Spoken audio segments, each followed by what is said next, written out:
Hello and welcome to Prototyping. I'm Brian Pollack, owner of Protovate. Today we're talking with Hemali Gadani from our team in India. She is one of the most talented leaders I've ever had the honor to work with, and I'm excited to share a bit of her story with you. I've known Hemali for more than 10 years at this point. She started working with us at Protovate when she was just a junior level programmer many years ago. We've done a lot of projects together, so I honestly don't remember what project it was, but I think you were working as an iOS developer in the early days of the iPhone, and those were Yes. some exciting times. I'd like to take you back to what it was like as a young female junior level programmer in India, just starting out with an American company. It had to be a little Yeah. interesting. Yeah, definitely it was pretty interesting.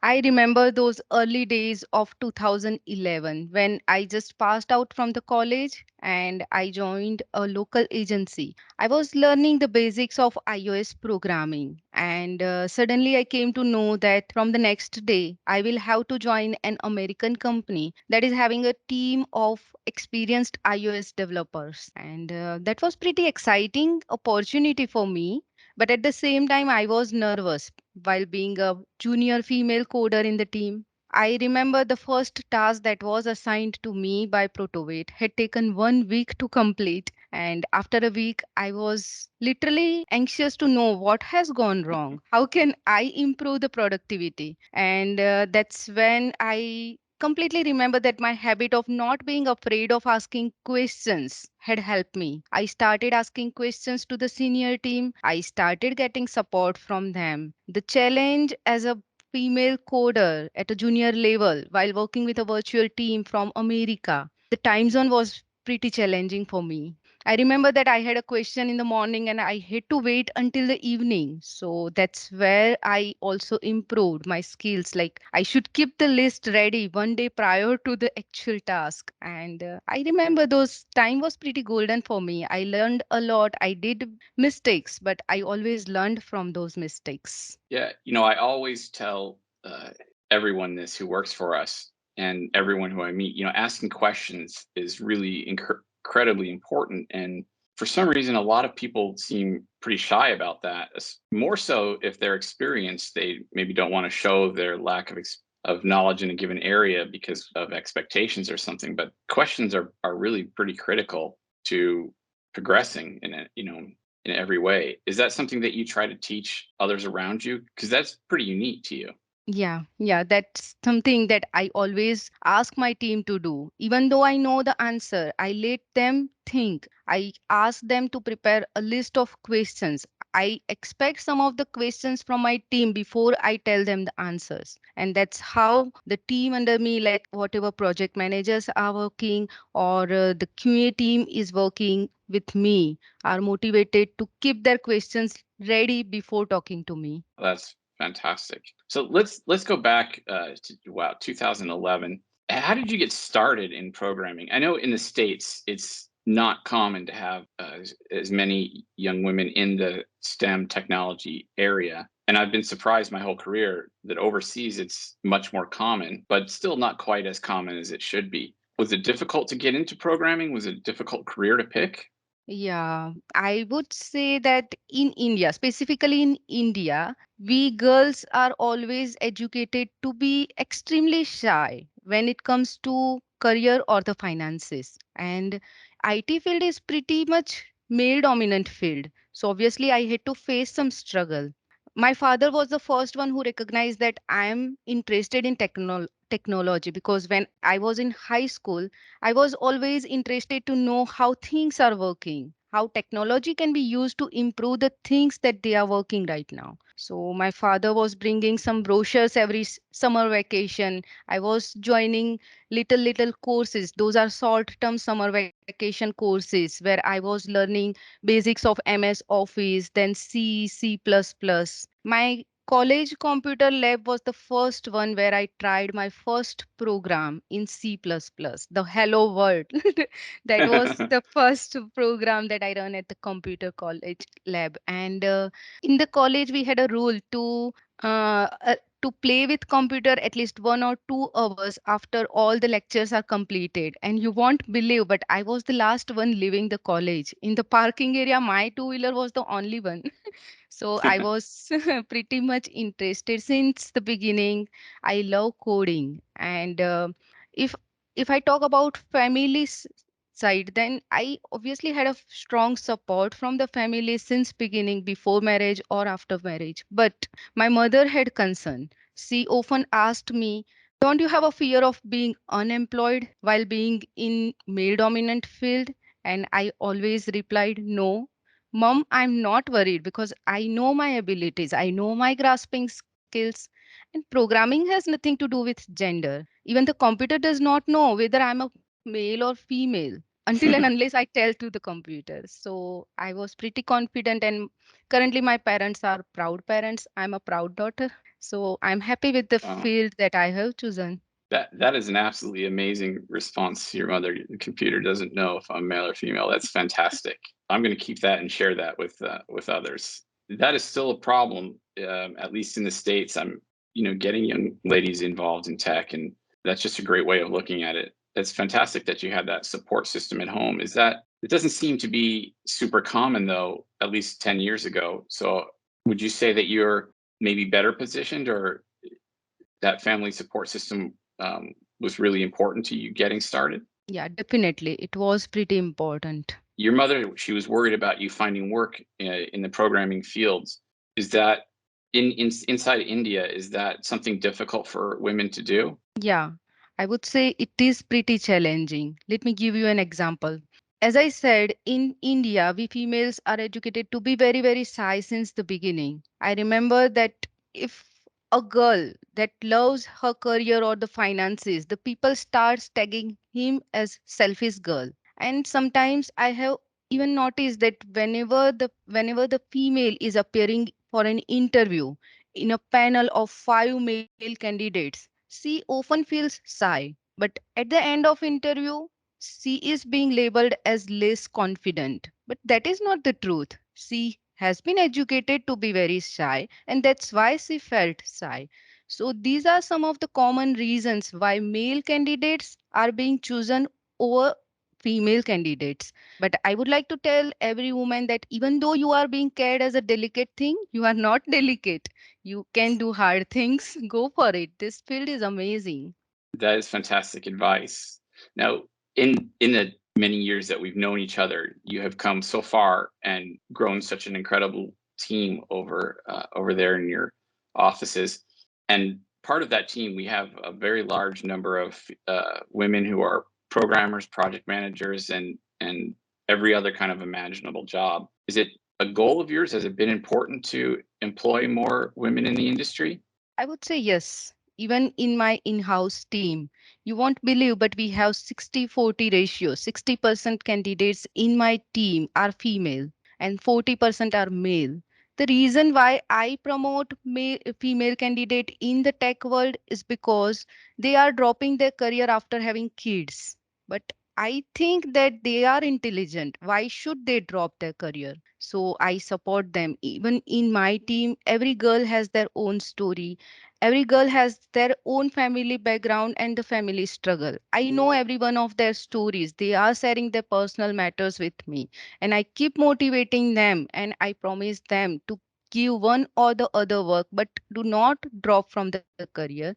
Work at least part time. When your child will be little mature, you will be able to turn your career from part time to full time. So I definitely support that female should follow the tech world and should not drop their career in the middle of their life. They can still Well, manage work and life together. that's fantastic. Now we're talking about kids, and I've known your beautiful son, Joy, since he was just a baby, and he's now a very handsome young man and running around everywhere. And how has it been raising your own son while working the million hours that you work? How do you do all that every day? Okay, that's a very good question. Well, Joy is very intelligent and very supportive child, I would say. And we used to have two kinds of families in India. One is called joint family, Another is called nuclear family. In joint family, we are having multiple generations living together under the same roof. And in nuclear family, there will be only couple and their dependent child if there are any. I'm personally belonging to a joint family, and my in-laws, my husband are very, very supportive. And even me and my husband has mutual understanding, and we have our own rules to how to raise joy. So sometimes it happens that joy needs me, and at the same time, I have priority at the work. So in such cases, Mike handles joy very nicely. He explains him that mama has work, she has to finish. After she is done with the work, she will spend quality time with you. And he totally understands. Sometimes when I have a late night calls, he understands. He goes out of the room just because the noise does not happen during the call. So he totally supports me, and at the same time we are supporting him, like we should not miss any of his childhood moments. Every first time moment we have captured in a camera. We are spending quality time during weekends. I know that when Joy was younger, you took a lot of steps to make your office and workspace kid friendly. I think an advantage that maybe not everyone has there. Has that really helped the culture in the office over there? Do other women bring children in and other families in Yes, general? yes, definitely. I was the first one who was bringing child in the office while working, and the girls in my office pretty much motivated from this step from me. So after me, three more girls started bringing their kids to the office, and Joy has his own friends at the office even today as well. Like whenever I go to the office, I will call one or two girls to come to the office with kids, and they will play in a separate area, and we will work in a separate cabin. That's absolutely great that you're able to do that. We're very family focused at Protovate, and I love to see that we're growing the next generation in a good environment. Would you encourage Joy to go into a tech field? I think I should wait until he is 18. Currently, we are motivating, me and Mike are motivating him towards the thing that he loves. He loves, every day he loves new things these days. So we are motivating him, but definitely we will wait until he is 18. After 18, if we will find that he has lot of interest in the tech field, then definitely we would love him to go towards this field. This field is very flexible, and I'm sure he will enjoy the field in future if he joins. That's awesome. It's a good strategy. So I want to go back a few years again to back to the beginning. You started working with an American company, and it hasn't been that long, only 10 years or so, but the world has changed a lot in those 10 years, especially with international work. But what was it like, joining this international team? What were there some things that surprised you about how other cultures worked or how Americans did business or just in general?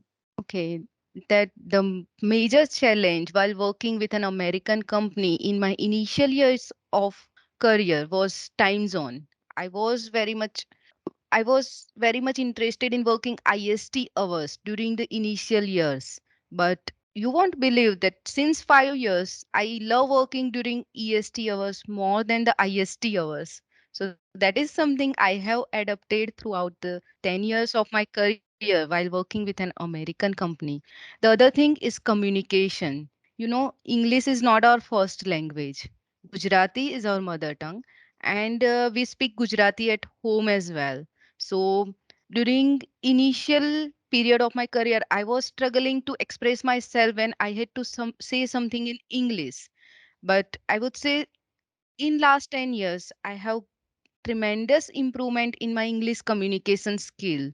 Currently, if I have to share something, I have to motivate the team all around the world. I know their culture, like what kind of gestures they will love, what kind of ethics they will love. That I have learned while working with an American company throughout this 10 years. And communication has a great improvement. Yeah, for sure. It would be hard to know that this wasn't your native language. Your writing and communication is amazing. Thank you. So over the years, we have encouraged some of the developers to improve on their English or continue to grow in order to better work in this kind of international environment. Is that something that is generally lacking in kind of the education system there, or is it Yeah. really regional dependent? Yeah, I would say something is lacking here because if I take an example of my own son, like Joy's school, I have taken an admission to an English medium school.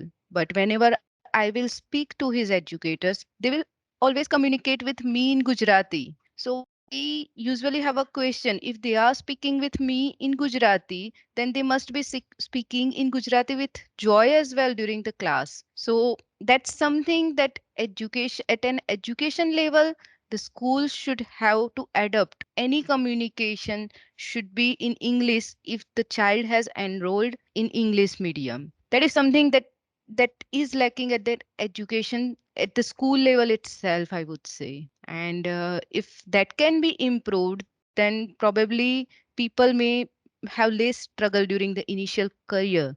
And for me, I'm always taking care of Joy. Like during weekend, we always speak in Gujarati, even though during the weekdays he speaks Gujarati, but during weekend we speak English. Sorry, I always communicate with him in English only, and he is very much get grasping the English grammar skills. And if you will talk to him, you will not find that he's newbie to English.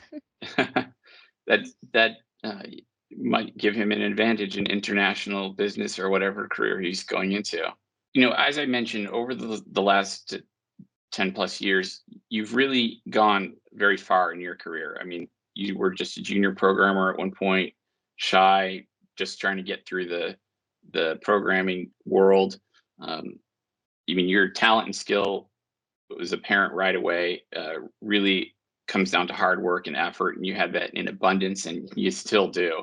You've now become this pretty amazing business person, a community leader, fantastic mother, and just all around role model for those that work in your office. What is it that motivates you every day? Very interesting question this is. Well, the credit goes to Protovate, I would say, because as you know, since the day I have started my career, just few years after I started my career, I have joined Protovate and I am still with Protovate. So the trust that Protovate team, you, Laura, everyone in the Protovate have shown towards me, the flexibility and the freedom that you are giving me drives me every day. That these are my key motivators. And apart from that, my internal team, as I said, like girl every girl in my team has their own story, and it is my responsibility to keep them going. So for them, I keep doing great work every day, and they are getting motivated by my actions. These are really key motivators. Honestly, I'm motivated by you as well. I mean, Thank you. you do amazing work over there. What are some of the challenges that you might face as a young person trying to lead, a techie business, your own company, your own team? What are some of the challenges that you face in India that we might not understand? Well, leadership is a major responsibility, I would say, because it requires a lot of skills. The background skills are important. Your behavior makes lot of sense when you are leading a team of several people. And the most challenging thing is when you have a team and that team has a member that is elder than you, and you have to ask them to work on something. So that is pretty challenging, and I have faced that personally. Sometimes I feel shy to ask someone who is elder than me to work on this, and even more challenging to tell them their mistakes. During those time I was pretty shy, and I was writing in chat like, you have done this mistakes, from next time please improve this. But throughout these years, when I had to work with virtual team, I can't write everything in a chat. So I have learned work ethics to work with different age groups, and my work ethics are always to be humble and to be very friendly with the team. So during initial time the team will behave formally with me, but after few months of working with me they will find a friend in me. And I'm sure that after you are a friend for your team, they will not they will, or I will not have an excuse related to age group. They will take everything positively, even if we are telling them the mistakes or we are motivating them. That is a fantastic philosophy. I know not every leader and boss understands that, but that's definitely some great advice. Do you think that the office is a little different because a lot of the workers are techies? I know, programmers are kind of a different kind of person sometimes. We're a little different, that's for sure. Do you have to make special kind of changes in the office because people are techie? Yeah, sometimes it happens that while working 8 hours a day, they feel little stressful. So me and Mike keeps thinking like, what should we do to keep our team stress free? Because technology is not an easy thing. If they are coding or they are testing something continuously for 8 hours, they need refreshment. So we arrange lot of celebrations at our office. Like if there is a birthday, we won't tell him or her that we have kept celebration for her. Suddenly at 5 p.m., surprise will pop up for her. And this way we have parties ongoing at the office. Since last 2 years, the team is working from home and we couldn't arrange periodically. But after the COVID was down, like cases are decreasing in the city, we started get together. We are meeting in the evening at some restaurant or having a dinner or lunch together. And that's how we are keeping our team motivated and to take less stress. So it must have been a struggle with everyone having to be on lockdown. Do you think that made it a lot more stressful to run the office? During 1 or 2 months, yes, we were facing struggle because suddenly the face-to-face communication has turned into calls and chats. So team was having struggle, we were having struggle. But gradually everyone had adapted the way he had to work or she had to work. And the thing we noticed was our team was loving how they improved the way they were balancing work life. Previously they got time to spend time with their kids, they got time to spend time with their families. So we were checking their social media posts, they were increasing. And we gradually grasped that like team is enjoying while working from home, then why can't we adapt? And that's how we decided to announce that okay, you can work from anywhere. So even if you are on a hill station, go with a laptop. Keep internet ready. If you will have an emergency, we will contact you. Otherwise, spend time with your family. So this is how we have adopted. It was challenging, but we have adopted it. Now, I think 10 years ago, that probably would have been pretty tough because of the infrastructure in India, or at least in many parts of India. Is it getting better in terms of access and faster internet connections, 4G and 5G mobile? Yes, the 4G is completely available since last 2 3 years, and the technology is being developed for 5G as well. Even the government of India is supporting such startups like that. We have some competitions locally to appear if you have a good startup, this good startup ideas or an innovative ideas related to technology. For internet, for sure it is improved.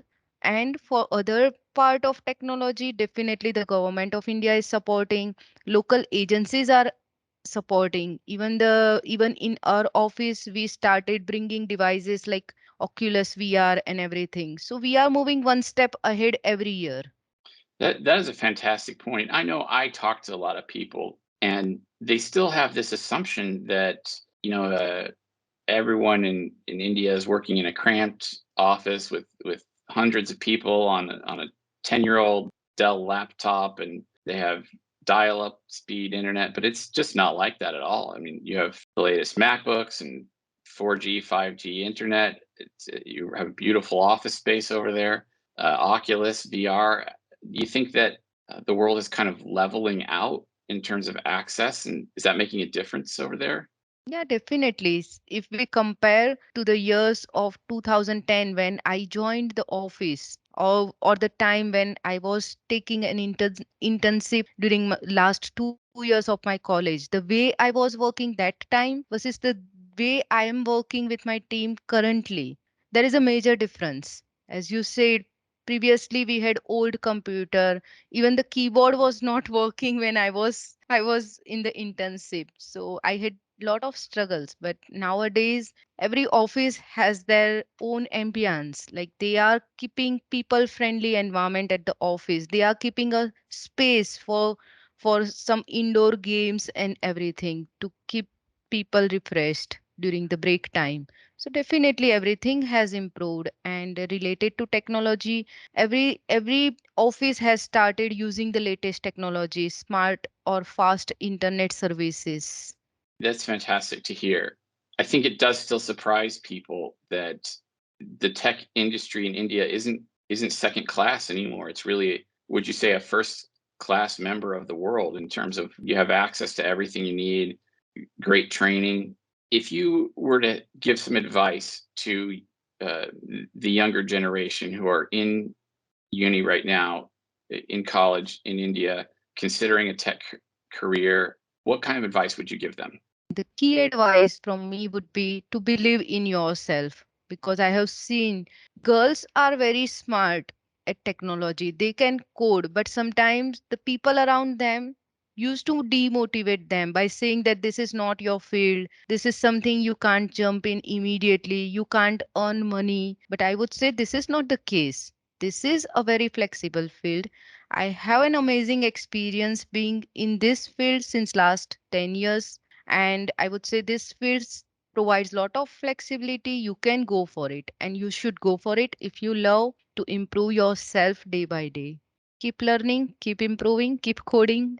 That's excellent advice, no matter where you are in the world. We've been working on some pretty exciting projects. You just mentioned Oculus. We do a lot with VR. The next generation of AR glasses coming out are pretty amazing. What kinds of things are you hoping to work with in the next few years? Artificial intelligence, that is something I'm loving. I would love in future to manage a project that is based on VR technologies. I worked on some or the other project with basic requirements, but something that I'm interested in would be related to artificial intelligence. Well, artificial intelligence is definitely a hot field, and VR a hot field. It would be absolutely fantastic to see some work that combines AI and VR come through. Well, before we go, I just wanted to mention Mike for a minute. Mike's your husband. I've known him for a long time. At one point, he did some work for us. I'll tell a story I remember. At one point, I didn't know that Mike was related to you at all, and he was working on one of your teams, and I was doing a code audit and not super thrilled with his work. And I said, you gotta get on that guy. You gotta improve him. That was definitely, I'm sure, a challenge for you. But Mike has been a real trooper, a real supporter. He's helped out with Protovate before. I Yeah, mean, he's just a thank you. tremendous guy, a tremendous father, and we're happy to have both of you around to help us with our venture. And I look forward to talking to you next time about more AI and VR projects. Sure. Thank you so much. I will convey your wishes and message to Mike. Thank Yeah, you. we really appreciate both of you and your whole team. Take care, and we'll talk next time.